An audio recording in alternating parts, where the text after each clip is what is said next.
Yeah, I'm in Gig Harbor in Washington State on the West Coast. Okay. And we have our friends, the giant Douglas fir behind us. Great, great. You have prepared a little some slides, I think. So let's go into them, and then we have a chat about your slides and your vision when it comes to creating the right ecosystem. The floor is yours. Great. Yeah, I'll start this in a second. I just wanted to introduce myself and say thank you for being here, for working on this, the most important issues in the world today. And, thank you for everyone supporting the startups. Congratulations to the startups. And let's make you more successful together. That's why I'm here. I think that's why all the supporters are here, to make you successful. It's about you. I'm a serial entrepreneur myself. So I know what I'm talking about. We need help from the whole community around us. I'm from Canada, from the north of Quebec City originally, but I've been in Silicon Valley for 26 years now, a little bit more than half of my life. I've worked in corporate innovation before that, and then became an entrepreneur. And since then, I've done 5 startups, a couple of exits, a couple of miserable failures. And Startup Genome is my 5th business that I start, and we just sold Startup Compass, basically the ancestor of Startup Genome, to Sage, and then spin it off to continue the research and start advising governments on how to help us entrepreneurs. So let me share my slides. What I want to talk about is really how do we make green tech more successful? Across the last I think 20 years I've been an entrepreneur. I worked in life sciences, I worked in cleantech, and I worked in software, and that gave me, a good idea of why cleantech is and green tech now have been so difficult, right? What are the barriers to success? Because I lived them, and then, with Franz, with others, we started putting our minds together of like, what do we need to build to make the startups more successful in green tech? But Startup Genome, this is our mission, is to increase the success rate of startups everywhere. So every city captures its fair share of the new economy. The success of startups should not depend on where are you from, your gender, your sexual identity, your social background. Right? Everybody should be able to succeed. So what we've built really is a global knowledge network to learn how do we build ecosystems. We've powered the largest startup research in the world with this. We've had about 100 entrepreneurs like us take 15, 20, 30 minutes of their time to quantify how they live the ecosystem so we can learn what are the issues. And for each region, say, these are your most important gaps. You need to prioritize them.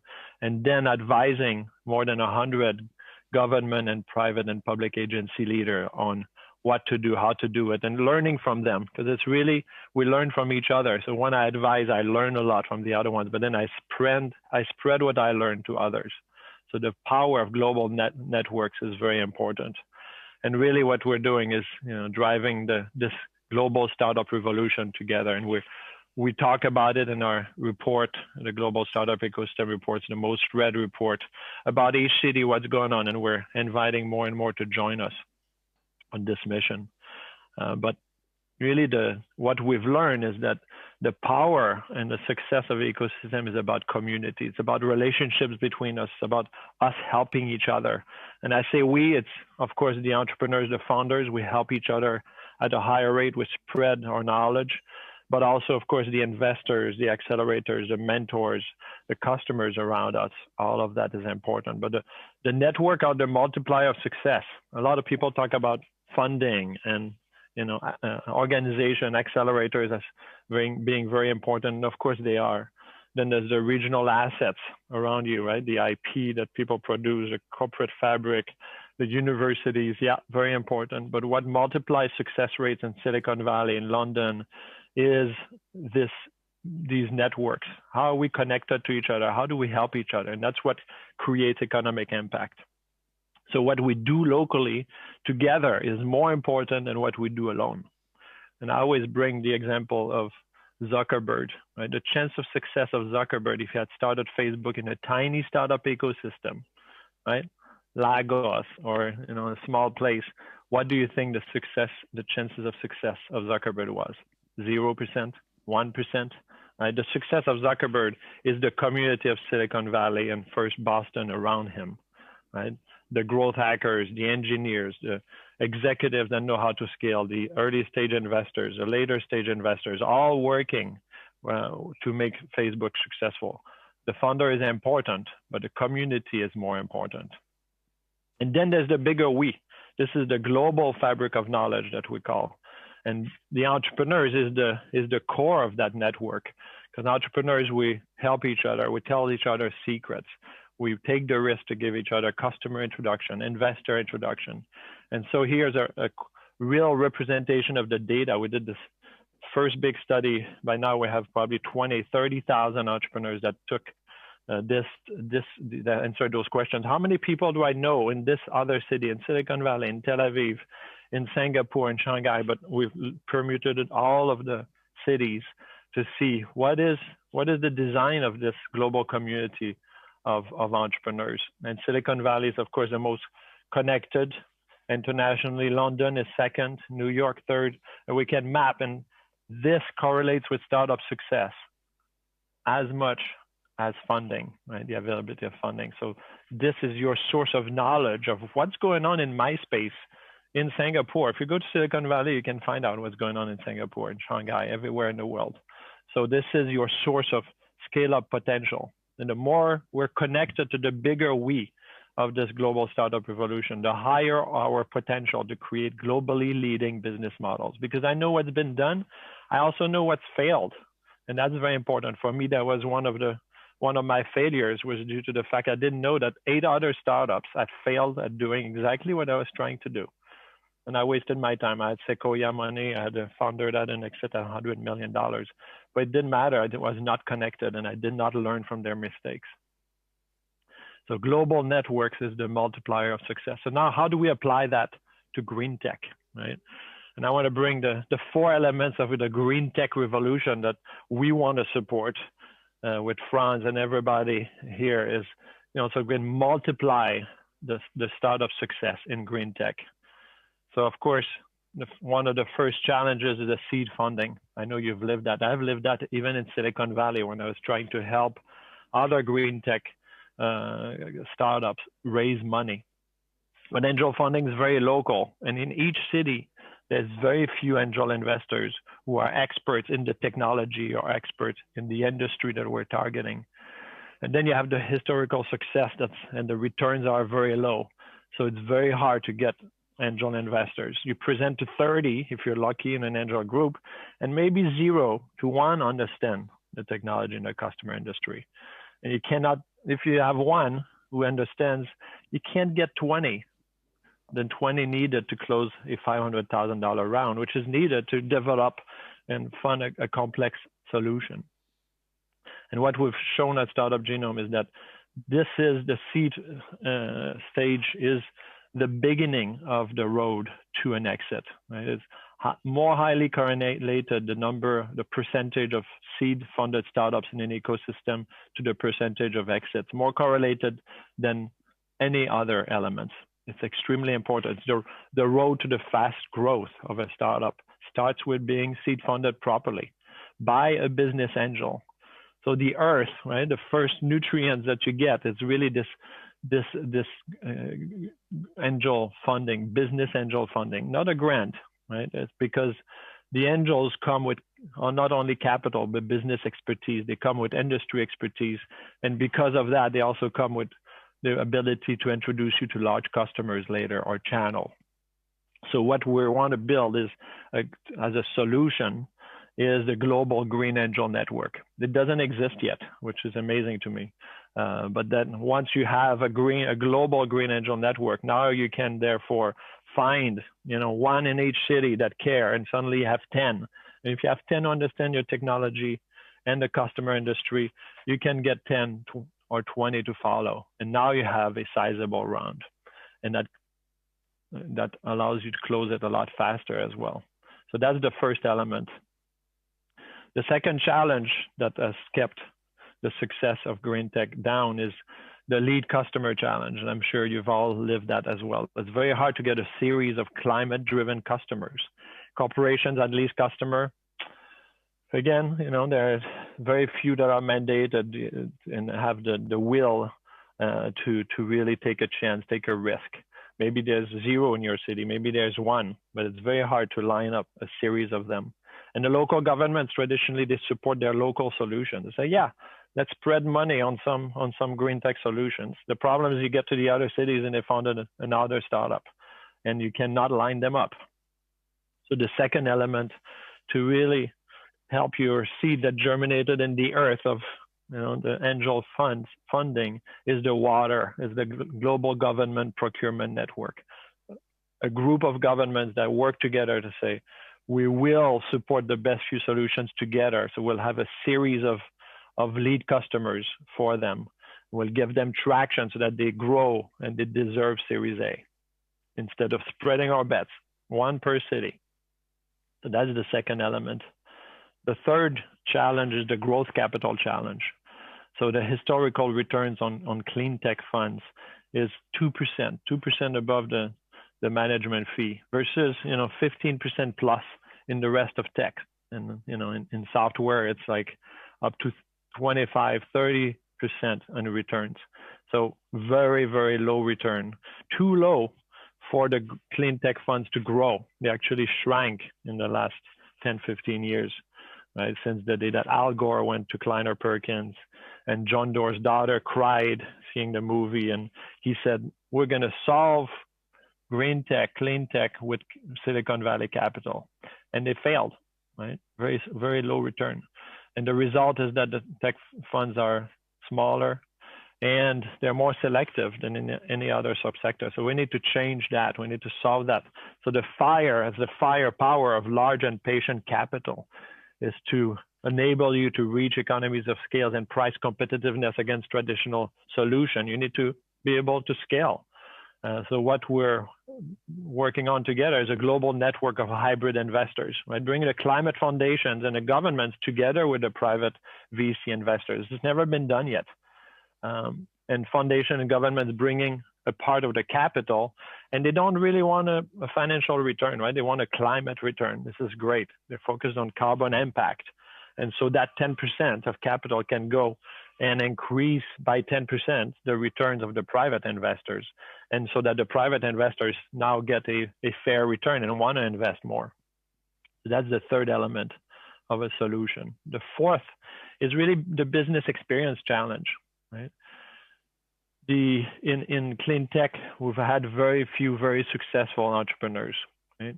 When I look at the top 10 largest companies in the world, there's no green tech companies, right? They're all software.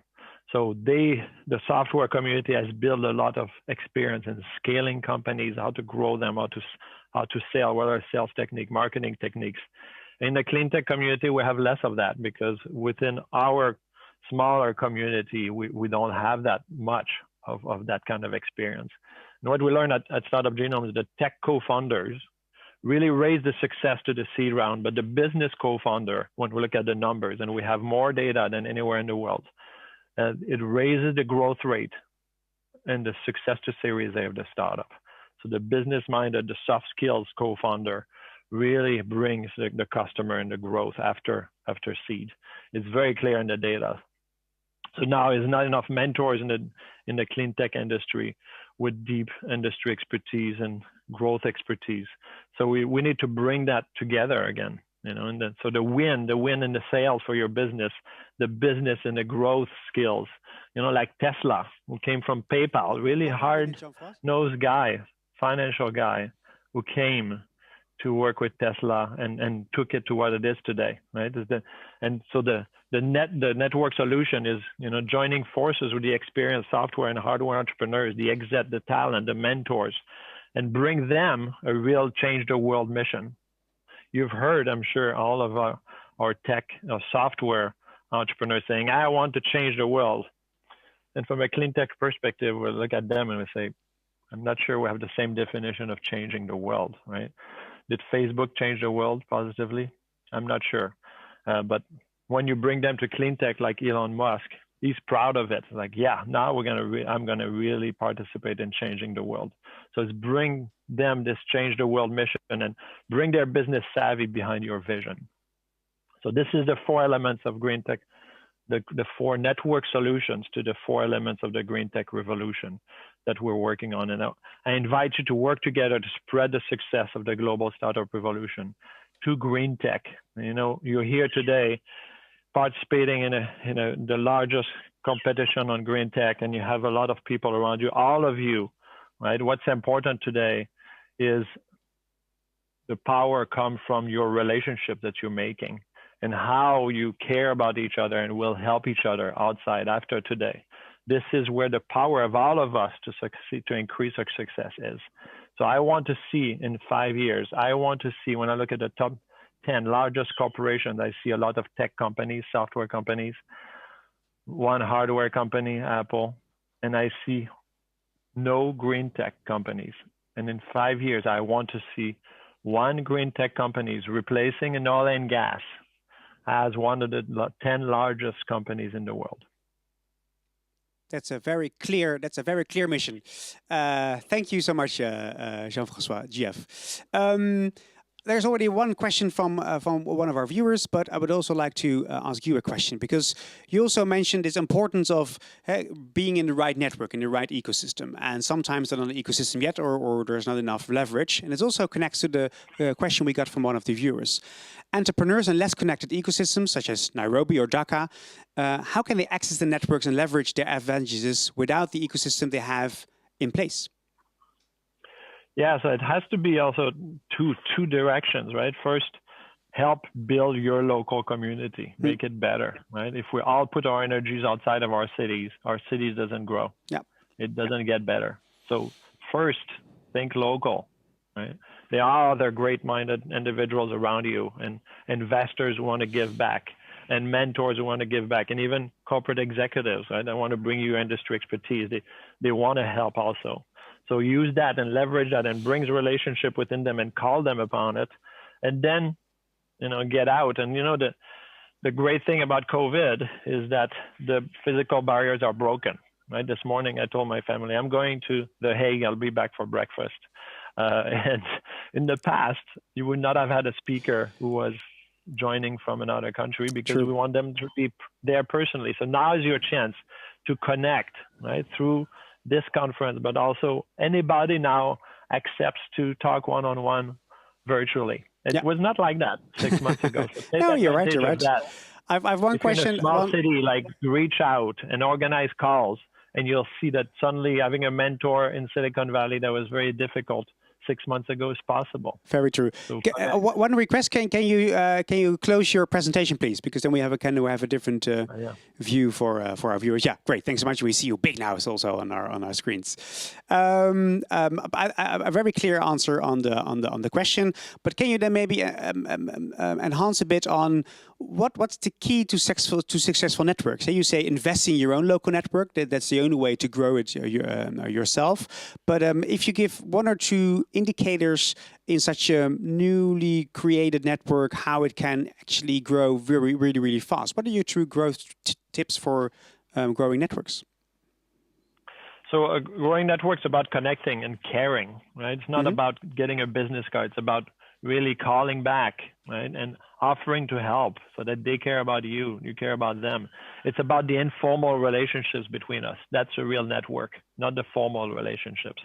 So that you can pick up the phone and help them, and they can pick up the phone and help you. In order to do that in the past, it was going to a conference, go drink with other people, right? At Web Summit and at Slush was, let's get out, let's party together, because now we're going to care about each other. Yeah, that's still available, and that's going to get more and more available in the next few months, hopefully. But then you can do that also by virtual meetings. It's more difficult. You need to follow up. Don't try to develop quality relationship with 100 people this year. That's not going to work, right? Create relationship with 5, 10 people and spend time, invest time in the relationship, in offering them, what can I do for you? And before you ask, what can you do for me? Yeah, that's what the driver of a real network is. Okay, great. And then it's interesting you mentioned software is doing great. Cleantech is not so much. There's not much capital around. There's not a big guy or woman around who can actually be the image of this. How do you see this shifting? Elon Musk. Yeah, well, there is Elon Musk, okay, but there are not many more software heads we know, and less in cleantech. So where do you see this shift happening? Is already a shift happening from software to cleantech, and if so, where is this shift going on? Well, I think the urgency of green tech and climate tech has grown a lot. Yeah. Since the last time I was in clean tech about 8-9 years ago, much more urgency. So I think that the inflection point is happening, but the problem has never been us entrepreneur in clean tech. Right? We've already vision driven. We know this was coming. We're working hard, wanted to change the world, have an impact, save the world. The problem has been around us, right? And how do we increase the success? So the inflection point, I think, is happening as more investors, more serial entrepreneurs want to come in and help in green tech, specifically, right? A lot of successful software people want to say, I want to help the next generation of software. But some of them are seeing the climate change and the climate risk, and they want to help. So this is where the inflection point truly is happening, is where the investors, the serial successful entrepreneurs, the governments really really want to see it as an urgent matter. And COVID, in a way, has released a lot of new budget that is more flexible than what it was last year. I work with them. I know what I'm talking about. And now suddenly, they can say, okay, right, we didn't have money for clean tech last year, but now there's so much money to save the economy. Let's put 10%, let's put 30% in green tech. So I think this inflection point this year can happen, but we need to work together, and we need to solve those big barriers that have held back the subsector. Earlier this afternoon, we had Frank Heemskerk, the Secretary General of the European Roundtable of Industrialists. And with him, we also explored this notion of how can big corporations be connected to the startup ecosystem, because therefore also maybe some capital comes around, maybe the right skills, but also, of course, creating the right ecosystem. Where do you see some challenges, but also some good examples where making the connection between these big corporations and a startup, maybe even in the clean tech sector, where we can really make this difference that's needed fast, as you say yourself? Yeah, what I've seen is in the last 20 years, I've been an entrepreneur, that executives in large corporations want to work with younger individual, more innovative individual, and some of them want to stop working for a corporation and join a startups, and their path to that, they see it as starting to help startups. Call upon them to help you. Don't call upon them to sell. This is not the first step. Again, right? Call upon them to say, hey, you know a lot about the utilities and your unit economics and the challenges you have right now, and you know a lot about technology. Can you advise me? Now develop a relationship. They give back. They like it. They like you. And now they give you some knowledge, and later they'll be able to maybe bring you in front of the corporation. So the first step is about you bringing them the juice, the excitement of working on a new technology and a climate-saving technology. So bring your executives in as mentors first. And when I talked about business angels, this is where also some of them are. Right? Yeah. Business executives who made money and now they're investing, but now they bring you capital, they bring you industry expertise. But then this is the door open to pitch to the corporation and other corporations, because they know all of their peers in other corporations later. So bring them in. Let's go to our next guest. See you in a bit, Jeff. Should I click leave room then? Yes, please.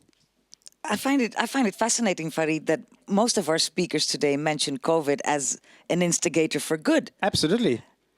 I wasn't expecting that, but maybe that's the world of startups. Well, they always see opportunity, right? So exactly. And this is an opportunity. It is. So let's add to the conversation now. Bianca Dragomir, she is CEO of AVAESEN Clean Tech Cluster Valencia, where she replaces the status quo with open, entrepreneurship-driven ecosystems, and thus leading a new generation of clusters across Europe and beyond. I hope I pronounced your company name correctly, Bianca. Yes, you did. Hello. Wonderful. So we'll be listening to your short presentation, after which we will talk a little bit more on what you just told us then. Thank you. Wonderful. Let me just share my screen with you. I hope you can now see it. Yes, can you confirm that? Yes, we can. Wonderful. So thank you very much. It's wonderful to connect with you and with the whole world of cleantech ecosystem that is connected through this screen. I've really been enjoying the cleantech business bliss yesterday and today at this conversation, and I'm very excited to share with you some of the missing keys in creating a world-class ecosystem to fix climate change, based on my experience as a cluster leader at the cleantech cluster in Valencia region, also as ambassador of European clusters after being awarded as European Cluster Manager of the Year by the European Commission, and my experience in developing clusters of change together with the Commissioner of Industry and Vice President of the Commission in designing an Industry 2030 strategy for Europe in the past years. But first things first, what is a cluster? I guess that some of you may be wondering. Well, clusters basically are networks that unite businesses, startups, investors, business angels, research and development organizations, and governments at different levels in order to, in a particular industry and in a particular space, usually a region, creating an innovation ecosystem. What is cool and interesting is that in a cluster, businesses create more jobs, they pay higher than average salaries, so they do better. And also they create more innovation to market. There are more patents also created. We could say that clusters basically connect the right people at the right time in order to boost and drive innovation and exponential impact in a particular industry. Now, because we speak about the change that is accelerating, clusters are perfect tools to scale up, to do things with more speed and also with more impact, which is even when we speak about cleantech, more important than ever now. Now, I like to think about also clusters as climbing, it's like being in a cluster or connecting with the cluster is like climbing a mountain and receiving a jetpack. This is what a cluster feels like.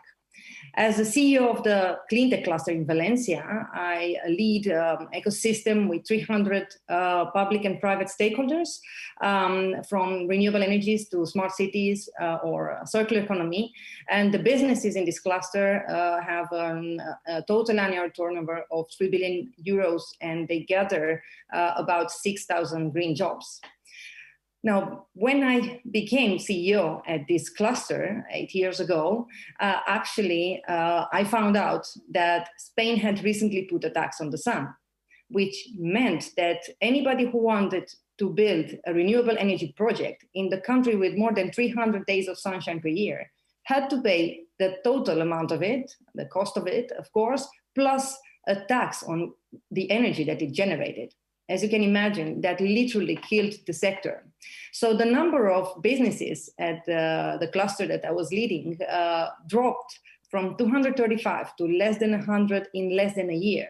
And on top of that, due to the financial crisis, the Valencian region had slashed the support for cluster organizations and ecosystems. So there I was with bankrupt cluster, sector, and region. And that was the point, the starting point of the turnaround, of the reinvention of this business model of a cluster. And it happened actually in 4 steps in the next 4 years. First, I actually turned the organization from a public-private cluster relying on subsidies into a self-sustained business generator. And I did that by basically sitting down with each and every of the businesses at that moment. And I designed a tailored action plan on a no cure, no pay basis, which meant literally that a fee, the membership fee, could be claimed back in case the objectives that I would agree with these businesses would not be met during the year. And that was the first cluster in Europe that actually dared to take this strong commitment with the sector and managed to pull it off successfully, because as a result of that, we turned the cluster into fully financially self-sustained. And actually, in short time, we managed to bridge the internationalization to drive more than 100 SMEs globally. Now, the second step with the sector now afloat, but also in lack of the domestic cleantech market, still was to reignite the sector from the innovation, to place entrepreneurship at the core of the sector. Actually, I placed entrepreneurship, business angels, venture capitalists, and the innovation and entrepreneurs at the very DNA of the cluster. And I did this actually in partnership with the Climate-KIC. I launched the ClimateLaunchpad at that time, the first edition, and also the first cleantech accelerator program, the Climate-KIC Accelerator in all Spain, in a joint systemic effort with several cities in Spain, with the regional government, with the business angels community, and with bigger corporates. And that was the start of the basis of the innovation ecosystem there. In this effort, after 4 years, more than 100 startups have reached the market. And this is only one of the examples. Arox has created a coating system for the wind power blades that is actually able to increase the efficiency of the blade in a 30% and to lower the maintenance cost in a 40%. In the context of a cluster, we connected this startup. We brought it from idea to startup, and then we connected it to Vestas to scale up the solution. And actually nowadays, the solution has been scaled up exponentially and has also already passed through several rounds of investment. This is another example, which is a foldable container that is revolutionizing the maritime transport of goods in Valencia. And the cluster connected this startup with the city and with the Port of Valencia, where actually this product is put in the market. This is another one, another example of a startup that developed a 100% organic ecological product that is dissolving the plastic. Actually, all these startups have passed through ClimateLaunchpad. They started as a business idea, and then they reached out to wider market. Not all of them reached to the finals, though, but then many of them reached the market. And I think that's a very important thing. And based on this success, and we expanded the formula together with Climate-KIC towards 12 European regions, where the accelerator has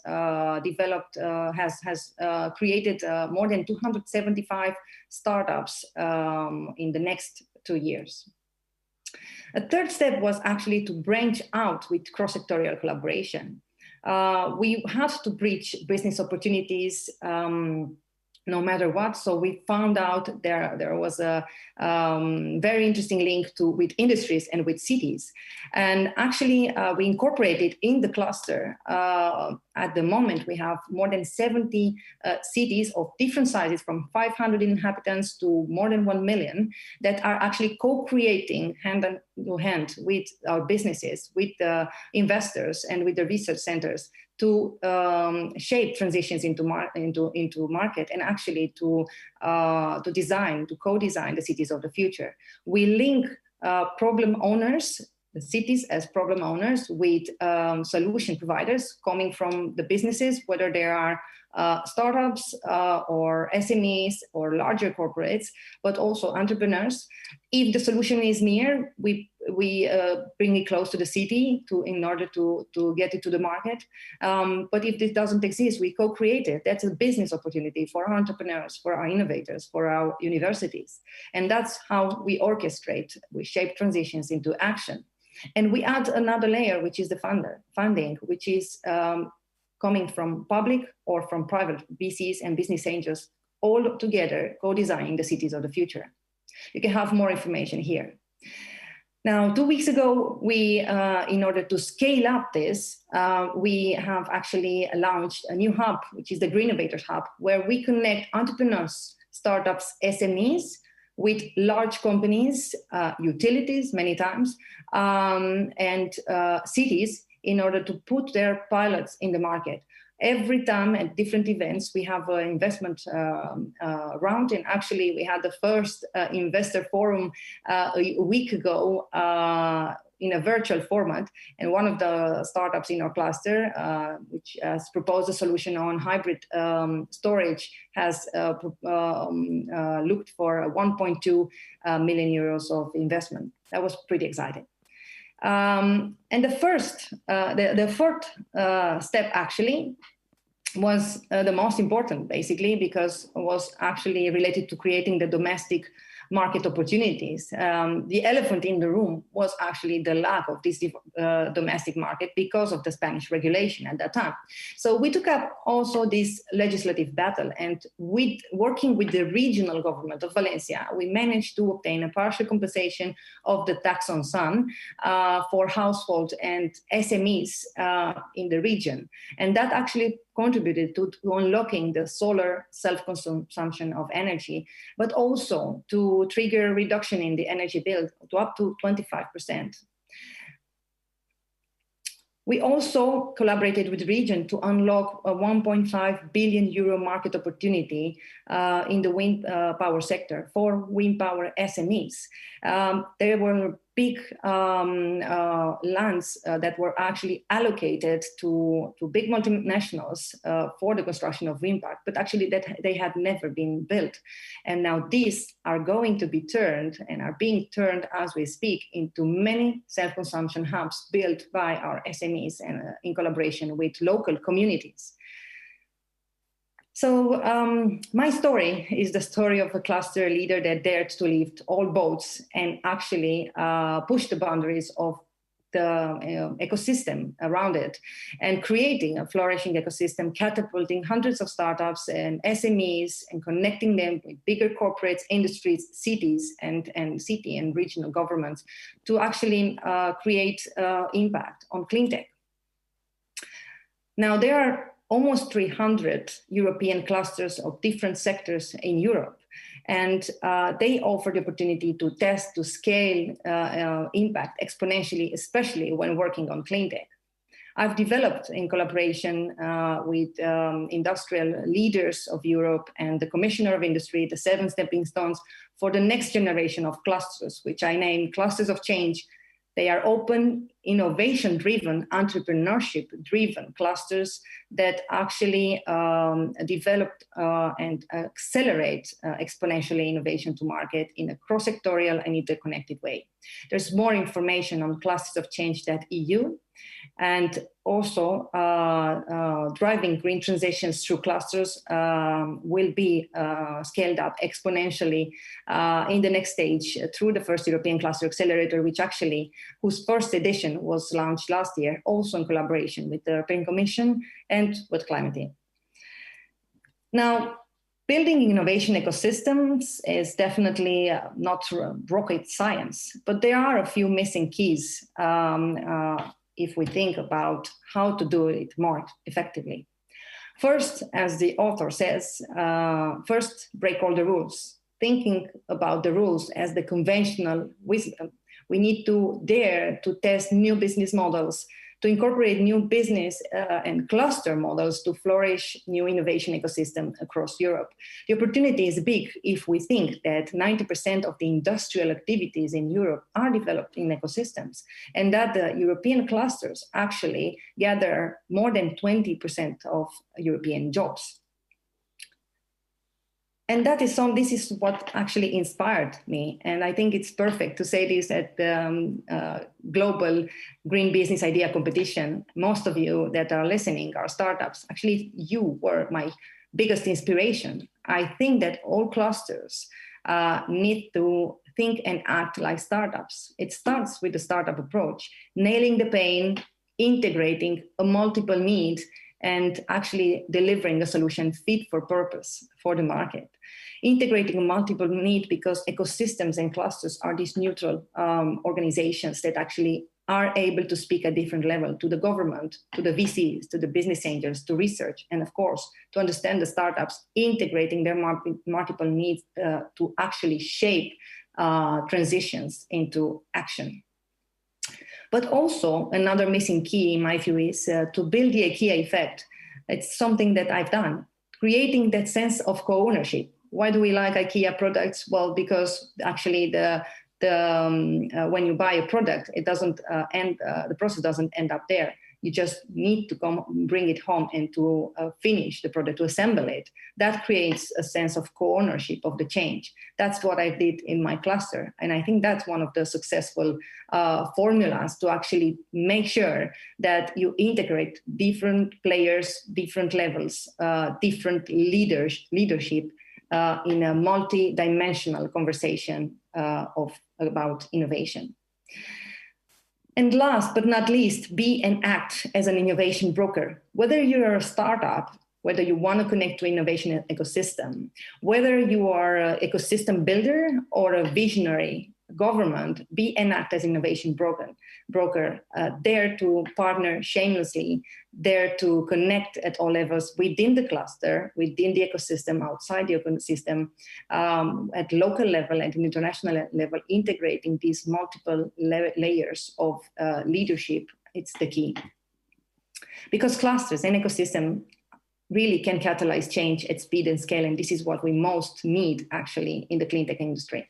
So let's not let's not miss the speed of change. Join the wave, join the clusters of change. Thank you.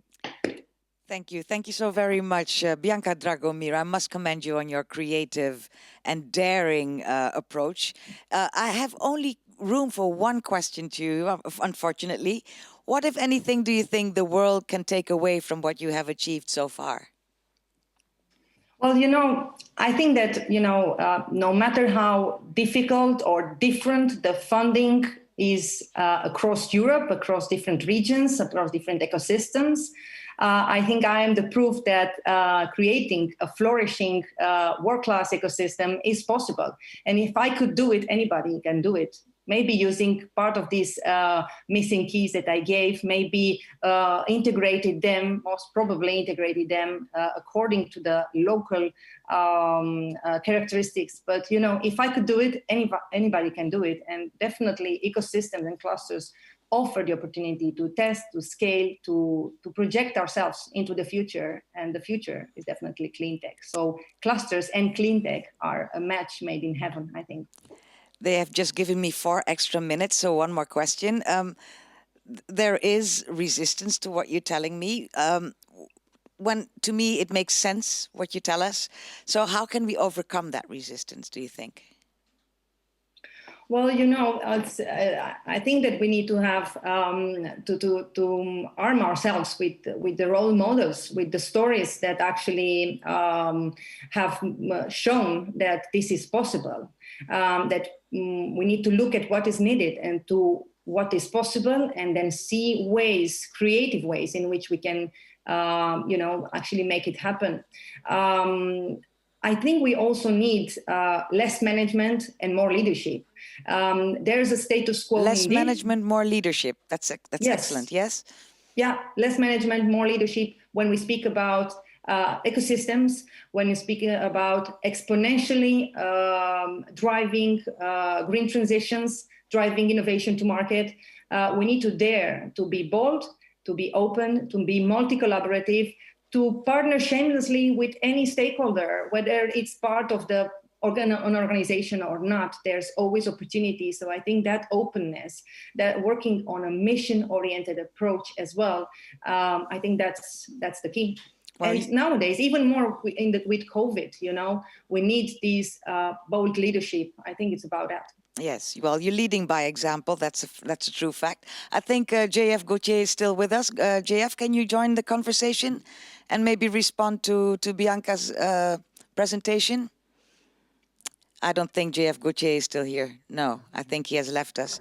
Anything you would like to say, Farid? Absolutely, because what I'm so curious about, maybe if JF is joining us later on, also the same question for him, but we're talking about the importance of the ecosystem, of making the connections within your surroundings and therefore making the right impact and can accelerate. But how do you make sure everybody speaks the same language? Because everybody comes from so many different angles that sometimes maybe it's hard to make sure that everybody's on the same page. How did you do that? That make sure that everybody's on the same page and therefore can really make the difference? Well, I love this question because actually you nailed it. It is an issue. Not everybody speaks the same conversation, or at least not at the beginning. It's a process. It takes time. It takes energy. And I think energy is the key. I think that 90% of the job to be done is your energy. If you don't have the energy, be nice or find the right tools. Yes. And make sure it's green energy too. Exactly. But we do need to energize these ecosystems. It's about orchestration. It's about shaping this transition into action, including different stakeholders and really being able to speak in the language of the national government, the regional government, what is needed, what is possible, what is important for that, then coming with solution, bringing that, breaking the status quo and the barriers, because actually we speak about integrating a multiple need and a multiple voice, and that's why ecosystems are key in this, because they are able to have this approach in which everybody is part of this change and becomes proud of this change. Yes. JF, a short reaction, please, to Bianca's story. I'm sorry, I was dealing with technical issues and joining, and I didn't hear the question. Okay, so in essence, the question was about the importance of language, that everybody's on the same page and speaks the same language in ecosystems which are themselves very diverse. So having the same language is very useful to accelerate and make impacts. And then Bianca said, well, it's really about energy. It's about how much energy we put into the ecosystem, and therefore things become aligned, and it's easier to have the same language, which is useful to create a common understanding. Yeah, and I think, from my experience as an entrepreneur, and, I think entrepreneurs are all very smart. Well, a lot of us are ADD. We have very low attention. We want to convince. We want to say we're right. We have an amazing thing. You should listen to me. But, we need to change our attitude. And I learned that too slowly, right? It's like, listen. Learn from the other ones. What are their needs? Understand what their needs are. Put yourself in their shoes. This is your solution. And one of my friends and collaborators created an organization called Your Ideas Are Terrible. Right? Don't believe your ideas is so good. Right? Your idea is the first seed, and now to flourish, it needs to connect with others. Yeah. And you need to understand them. So listen to the different corporations, to the angel investors, to the investors, to the partners, to the other entrepreneurs. Learn from them and be the bridge between them. Yes. And make your idea flourish and change, and be okay with changing your idea. Be humble. This is one of the things about like mentoring startup founders is like, is the person coachable? And that means, is the person humble enough to listen? Mm-hmm. Because Humility. you need to learn more. Humility. I've been learning like crazy. Yeah. And it's amazing. Bianca, last reaction before we close off today? Well, I couldn't agree more with Jean-Francois. He said in his presentation, he started with the fact that the power lies in the community. I think we could run up with that. We can wrap up with that. I fully agree with it. And I think that we are at the time when default option is not an option anymore, where whether you speak about doing business or doing an ecosystem. And I think it's a wonderful time for us to be and to connect and to be part of this conversation, especially connecting it with the clean tech. So really excited about it. Well, I guess we all are. So thank you so much, both of you, Bianca Dragomir and Jean-Francois Gaulthier. Thank you for joining us today. Thank you so much.